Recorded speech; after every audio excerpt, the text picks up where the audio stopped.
കേരള സർക്കാർ സാമൂഹ്യ നീതി വകുപ്പിന്റെ ആഭിമുഖ്യത്തിൽ സംസ്ഥാനതല ഭിന്നശേഷി ദിനാചരണം തൃശൂരിൽ ഉന്നത വിദ്യാഭ്യാസ സാമൂഹ്യ നീതി വകുപ്പ് മന്ത്രി ഡോക്ടർ ആർ ബിന്ദു നിർവഹിച്ചു. സാമൂഹ്യ നീതി വകുപ്പ് ഭിന്നശേഷി പുരസ്കാര സമർപ്പണവും വിദ്യാഭ്യാസ സ്ഥാപനങ്ങളിൽ ഭിന്നശേഷി വിദ്യാർത്ഥികളെ പഠനത്തിൽ സഹായിക്കുന്ന ഏറ്റവും മികച്ച NSS, NCC, SPC യൂണിറ്റുകൾക്കുള്ള സഹചാരി പുരസ്കാര സമർപ്പണവും മന്ത്രി നിർവഹിച്ചു.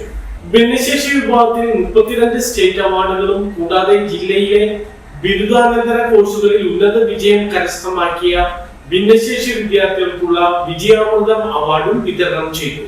പ്രചോദനാത്മക പ്രഭാഷണം നടത്തിയ കലാപ്രതിഭയായ മാസ്റ്റർ മുഹമ്മദ് യാസിനെയും സെറിബ്രൽ പാൾസിയെ അതിജീവിച്ച് നവാഗത സംവിധായകനായി ഉയർന്ന രാകേഷ് കൃഷ്ണൻ കൂരമ്പലെയും സാമൂഹ്യ നീതി വകുപ്പ് മന്ത്രി ആദരിച്ചു. തൃശൂർ VKN ഇൻഡോർ സ്റ്റേഡിയത്തിൽ നടന്ന ദിനാചരണത്തിൽ തൃശൂർ MLA P ബാലചന്ദ്രൻ അധ്യക്ഷനായി.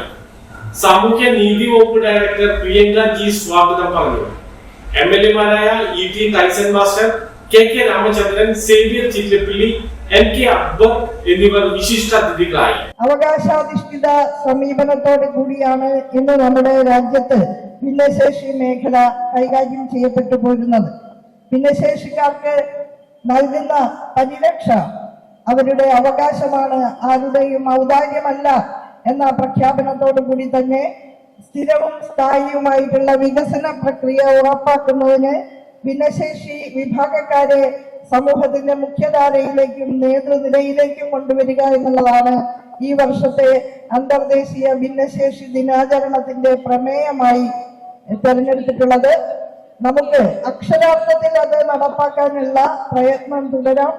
സർക്കാരും സമൂഹവും സന്നദ്ധ സംഘടനകളും സുമനസ്സുകളായ വ്യക്തികളുമെല്ലാം ഇനിയും ഒരുപാട് മികച്ച പ്രവർത്തനങ്ങൾ ചെയ്യാൻ ഷാലിമാർ സ്റ്റോഴ്സിന് കഴിയട്ടെ എന്ന് ആശംസിക്കുന്നു. Mobility in Dystrophy Mind in the ട്രസ്റ്റിന്റെ എക്സിക്യൂട്ടീവ്